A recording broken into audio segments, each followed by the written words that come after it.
नमस्कार बंधुरा जयंती रान्नाघरे तुम्हारे सबाइके स्वागत। आजो देखो रान्नाघरे चले एसेছি और এই দেখো শীতকালে চিম তো প্রচুর পাওয়া যায় বাজারে। এখন শীতের দিনে সবজি ভর্তি আর এই রকম বড় বড় চিম নিতে হবে। আমি পুরভরা চিম রান্না করব। এই চিংড়ি মাছগুলোও লাগবে। তাই চলো রান্নাটা শুরু করি। চিমগুলো এইভাবে কেটে নিতে হবে। ভিতর থেকে দানাগুলো বের করে নিতে হবে।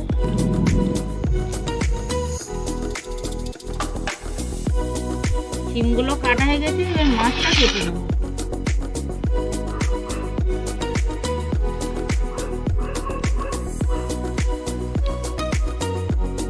এইভাবে সব মাছগুলো আমি কেটে নেব।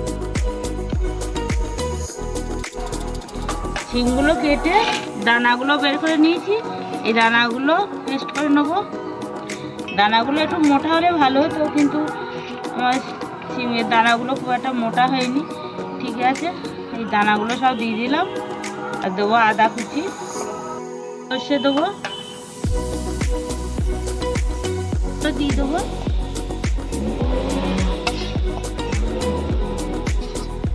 একটু সাদা তিল দেবো। জল দিয়ে একটা পেস্ট তৈরি করে নেবো। আমি কড়া বসিয়ে দিয়েছি, কড়াটা গরম হয়ে গেছে। এবার দিয়ে দেবো সরষের তেল। রান্নাটা আমি সরষের তেলে করবো, তাহলে খুব ভালো লাগবে। তেলটা গরম হয়ে গেছে, প্রথমে দিয়ে দেবো পেঁয়াজ কুচি।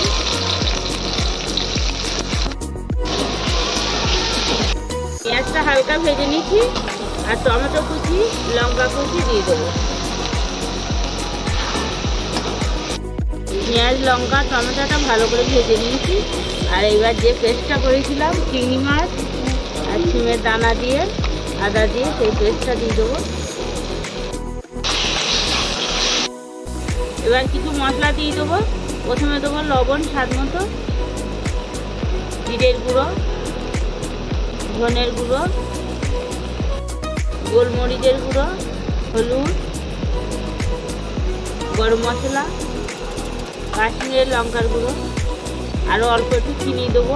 খুব সুন্দর একটা টেস্ট আসবে। ভালো করে মিশিয়ে নেব। সবশেষে দিয়ে দেবো ধনেপাতা।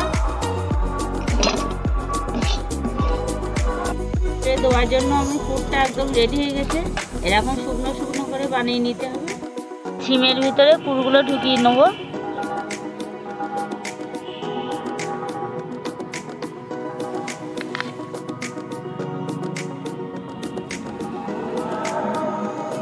চিমের ভিতরে সব পুর আমি ঢুকিয়ে নিয়েছি। এবার তেলে দিয়ে ভাজবো। কড়া বসিয়ে দিয়েছি আর সর্ষের তেল দিয়ে ভাজবো, খুব সুন্দর লাগবে। তাহলে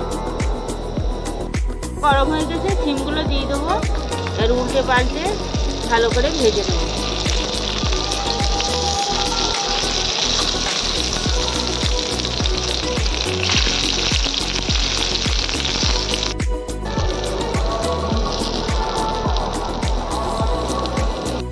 আমার সিমগুলো ভাজা হয়ে গেছে, কি সুন্দর লাগছে দেখো।